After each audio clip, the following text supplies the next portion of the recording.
An NBA insider has recently revealed the Knicks' potential trade targets, as now we are firmly in the NBA trade season. We also receive a huge update on the Knicks' current trade assets. We're going to break down all of these latest reports today. But before we get started, guys, about 55% of you watching this video right now are not subscribed to the channel. We have a goal to try to reach 25,000 subscribers, and we could really use your support. If you enjoy daily Knicks content like this, please go ahead and hit that subscribe button because it could really support all the great content that we're creating for you. And now, let's get started. The Knicks' potential trade targets. What we know about the Knicks, especially under Leon Rose. If they need to make a move to improve the roster, they're quick to make the right move. And oftentimes, we never see it coming. Derrick Rose, Josh Hart, OG Anunoby. Game-changing moves that the Knicks made to help improve this roster and make us a better team moving forward. If the Knicks continue to lack that consistency, then I can see Leon Rose and this Knicks front office making another move to shake up this roster. And recently, NBA insider with the New York Post, Steph Bondy, recently revealed a number of potential trade targets for the Knicks. Let's break down these latest reports. Shout out to Steph Bondy for giving us the following information. According to him, what do the Knicks need? Center remains the obvious hole. The Knicks are still waiting for the return of Mitchell Robinson, but there are hardly any guarantees he either comes back or stays healthy for long enough to erase the problem the Knicks have defensively. So who's out there for the Knicks? We're not going to present a full exhaustive list, but let's start with the obvious sellers with bigs. The Bulls, Nikolai Vucevic.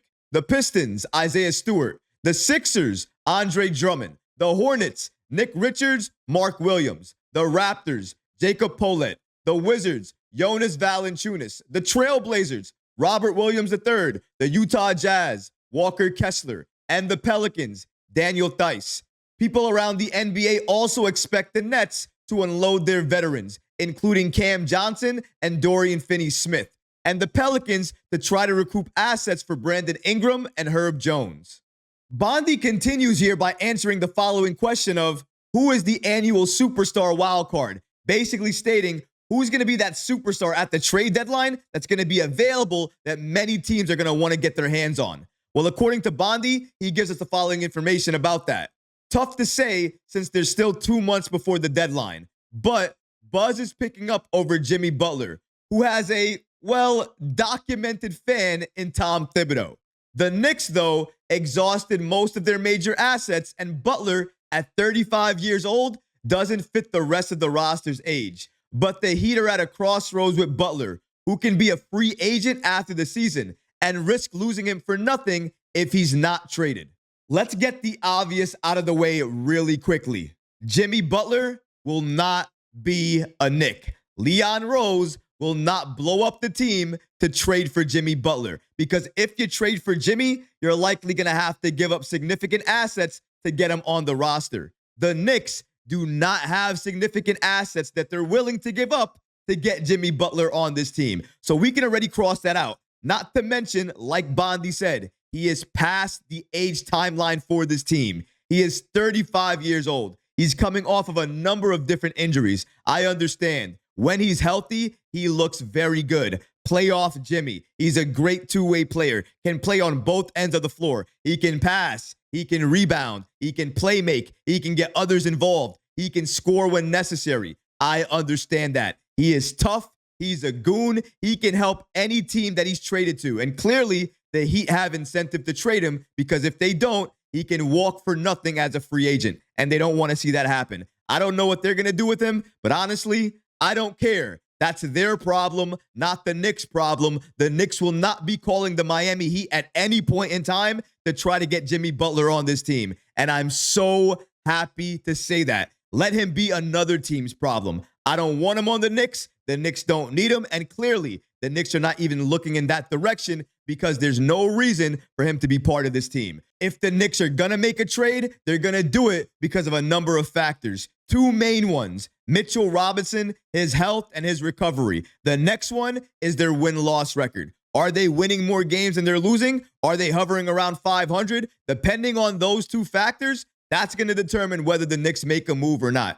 And if they do make a move and they end up making a trade, what's their current trade assets? What assets do they have right now that they can throw into a trade to try to get another impactful player on this team? Well, shout out to Steph Bondy from the New York Post for giving us that following information as well, too. According to him, what are the Knicks' assets? Most of their picks were exhausted in the offseason with the Mikal Bridges and Karl Anthony Towns deals, but they still have a protected first rounder from the Washington Wizards. Unfortunately, that top 10 protected Wizards pick certainly won't convey in the next draft and isn't valuable. The Knicks also have several future second-round picks. As far as players, Miles McBride and Josh Hart are strong assets for win-now teams. We're assuming as well that the Knicks don't trade Jalen Brunson, Mikal Bridges, Karl Anthony Towns, or OG Anunoby.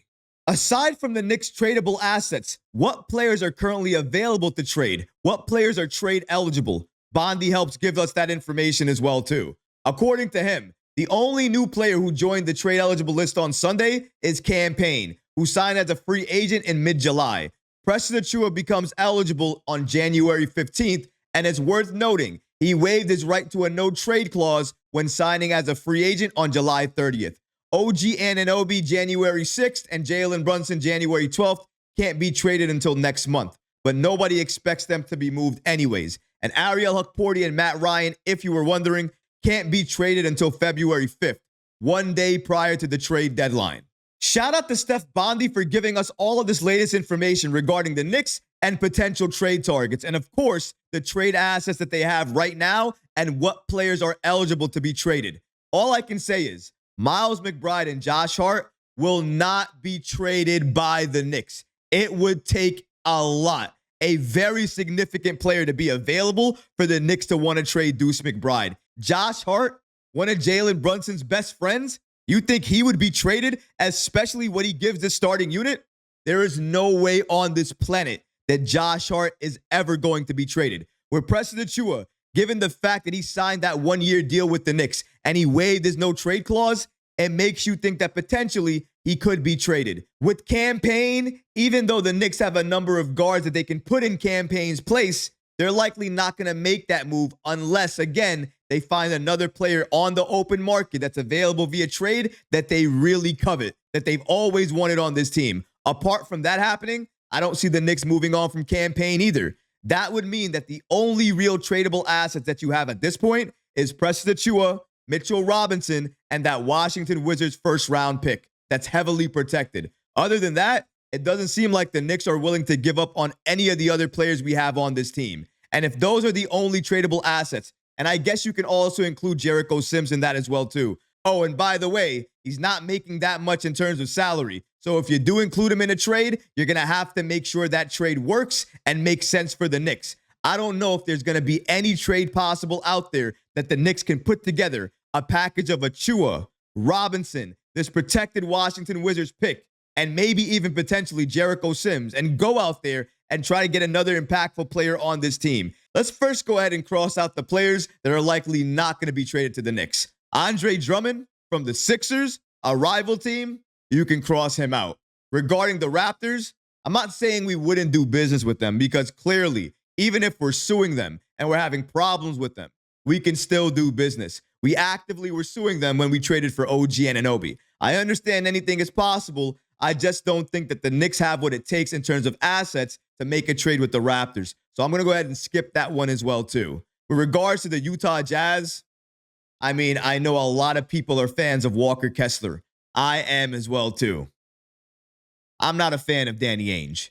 And Danny Ainge isn't a fan of Leon Rose, the Knicks, or really playing fairly. And since that's the case, we're not going to trade for Walker Kessler. We're not going to make a trade with the Utah Jazz because Danny Ainge is a thief. And he will continue to remain a thief. So we can continue to put Walker Kessler in all of these conversations as potential trade targets, but that's exactly what he's going to remain, a potential trade target and nothing more than that. There was even a report that came out recently that said that Danny Ainge didn't even want to trade Walker Kessler anymore and now believes he's a future building block a future piece for the Utah Jazz. So he's likely not even available as we speak. Either way, it's good not doing business with Danny Ainge. Let's continue here. You can cross off Walker Kessler, and in my opinion, you can cross off the Pelicans' Daniel Theis, because right now, if the Knicks wanted to go after a player on the Pelicans, it would likely be Herb Jones or Trey Murphy, but they do not have enough assets to trade for any one of those players. So let's talk about a few of these names then. Nikolai Vucevic. With Vooch, of course he's available. The Bulls have been actively trying to shop this man and trade him for a while now, but they haven't been able to get anybody to trade for him. There's a lot of reasons for that. It's not due to his play, by the way, because he's having a phenomenal season. It has everything to do with his contract. If you go to the Detroit Pistons with Isaiah Stewart, he fits the Knicks and exactly what we need to run. He is 6'8", so essentially he's Precious Achiuwa's size. And if you make a trade for him, you're likely going to have to include Precious Achiuwa in that deal. Or maybe you include Mitchell Robinson in the deal and another potential player to try to get Isaiah Stewart on this team. But either way, you're going to have to give up some significant asset in order to get him on this team. I say significant because when Mitchell Robinson returns, he's going to be a significant piece for the Knicks defense. With Precious Achiuwa right now, he is the lone piece that we have coming off the bench that plays in the front court. A lot of times he's backing up either OG Anunoby or Karl Anthony Towns. Sometimes he allows the Knicks to play that double big lineup between him and Towns being on the floor together. So he offers the Knicks a lot of versatility. I don't know if the Knicks will want to go ahead and trade that away to try to get another player on this team. The only players that seem viable are Nick Richards, Mark Williams, and Jonas Valancuinas, along with Robert Williams III. Robert Williams III will likely cost you the least among all of these players. Number one, his injury history. Number two, the fact that you don't know what he's going to give you on a consistent level. He might get injured again in the next game or the game after that. You never know. Obviously, when he's healthy, he's a very good player. He's a very impactful player. But when he's not, he's basically Mitchell Robinson 2.0. And I don't think the Knicks want to make a trade for another headache down the road. So I don't see that happening unless the deal is so good that they have no choice but to make it. That's the only way I see the Knicks going in that direction. That just leaves the Hornets and the Wizards. The Wizards trade makes the most sense because the Knicks have all of the assets to pull that trade off, especially when you consider they have that Washington Wizards pick. Again, means nothing to us, really means nothing to anybody else around the league, but it does mean something to Washington because if they get that pick back, they can start making trades, including that pick. Right now, they can't. So it's an improvement from that standpoint. With the Wizards, the Knicks likely have the best chance to make a trade with them for Jonas Valancuinas. And for me, that's the most likely of all of the trades that we've spoken about right now and all of the players that we named. When we go to the Charlotte Hornets, if the Hornets are actively tanking, which it looks like that they are, and they're trying to lose games and they don't care, then maybe you can sell them a package of maybe Precious Achiuwa, another player, if the Knicks actually want to make that move. Maybe if they want to get a couple of players from the Charlotte Hornets and then include Mitchell Robinson in that deal, maybe that's another move that they can make. The only way that the Knicks want to make that move is if they are sure Robinson will not look the same when he returns or his return date continues to be pushed back. But at this point, we understand what the assets are for the Knicks, potential trade targets for the Knicks, and also where the Knicks are going to go from here. It's going to be determined by their level of play, their level of defense, and of course, the health of Mitchell Robinson. Only time will tell to see what Leon Rose and this Knicks front office does. But what about you guys? What do you think about the latest reports indicating that the Knicks have a number of trade targets on the table and potentially they can go after a number of them? But likely, they're going to go after a player that fills their hole at center. The only thing that would prevent that is Mitchell Robinson, him returning, and also looking dominant once he returns. Let me know how you feel about that in the comment section below, guys, because honestly, I would love to hear from you. But that's going to do it for this episode. I hope you enjoyed it. And if you did, go ahead and smash that like button, leave a comment below. And of course, guys, please subscribe to the channel. Until next time, Knick fans, take care of yourself, your families, and each other. Peace and love.